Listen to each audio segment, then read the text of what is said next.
plaisir de vous avoir avec nous sur Tout TV Africa dans ce nouveau numéro de Getingo. Madame, Monsieur, bonjour et bienvenue.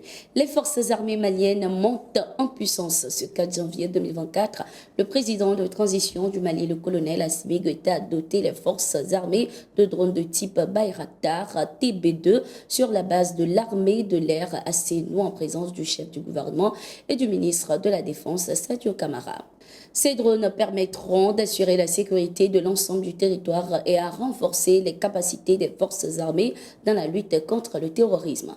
Dans un message à la nation à l'occasion du Nouvel An, le colonel Assimi Goïta a laissé entendre que la lutte contre le terrorisme se poursuivra jusqu'à la pacification totale du pays.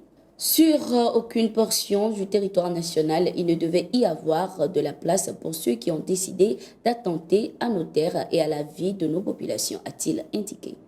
Dans un reportage diffusé sur la télévision nationale ce 2 janvier 2024, le capitaine Abdoulaye Toussissé, ancien élément du bataillon des troupes aéroportées Bata, reconnaît être le cerveau d'un groupe de militaires et de civils qui a tenté récemment de renverser le pouvoir du colonel Mamadi Doumbouya, président de la transition. Le reportage a également laissé entendre que ses auteurs ont bénéficié du pardon du colonel Mamadi Doumbouya au nom de la réconciliation nationale. C'est une opération qui a été tuée dans l'œuf. Cela ne fait l'objet d'aucun doute. Maintenant qu'il y ait des questionnements, c'est une société qui a été nourrie depuis son indépendance par des vrais et des faux coups d'État qui ont emporté souvent certains de nos compatriotes. Donc, quand on parle de coups d'État, fondamentalement, il y a une frange de notre population qui peut se poser des questions.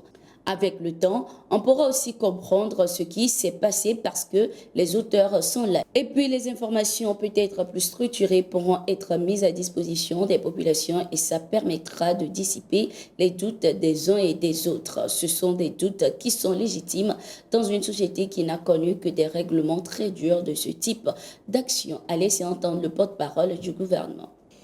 Le général Abdourahmane Tiani, président du Conseil national pour la sauvegarde de la patrie CNSP au Niger, a accueilli ce mardi 2 janvier 2024 une délégation du projet civilo-militaire de sensibilisation sur la paix et la cohabitation entre civils et militaires. La délégation dirigée par M. Idrissa Adamou Mato, coordonnateur du projet, a présenté les conclusions de la caravane nationale civilo-militaire, une initiative née en réponse aux événements du 26 juillet dernier. Cette caravane qui s'est déroulée dans les 8 régions du pays avait pour thème résilience et résistance vaille-que-vaille de la jeunesse nigérienne dans un sursaut patriotique. L'objectif global de cette initiative était d'inciter et d'engager volontairement la jeunesse dans la consolidation de la paix et le renforcement de la cohabitation civilo-militaire. L'Éthiopie a signé lundi un mémorandum d'accord permettant l'utilisation d'un port du Somaliland, suscitant ainsi des critiques et des protestations de la part de la Somalie qui considère le Somaliland comme faisant partie intégrante de son territoire. Le Somaliland, bien qu'ayant proclamé son indépendance en 1991, n'est pas reconnu internationalement. L'accord permettrait à l'Éthiopie d'avoir un accès à la mer via le Somaliland pour 50 ans. En échange, l'Éthiopie envisage de reconnaître formellement la République du Somaliland. La Somalie a vivement condamné l'accord, le qualifiant d'acte d'agression et d'atteinte à sa souveraineté. Mogadiscio a déclaré qu'elle s'opposerait à cet accord par tous les moyens légaux disponibles. En signe de protestation, la Somalie a rappelé son ambassadeur à Addis Abeba pour consultation et a appelé les institutions internationales à faire pression sur l'Éthiopie pour qu'elle renonce à son projet d'accès à la mer Rouge. Nous sommes arrivés à la fin de ce numéro de Getingo. Merci d'être resté avec nous. Nous sommes en continu sur nos différentes plateformes. À tout de suite.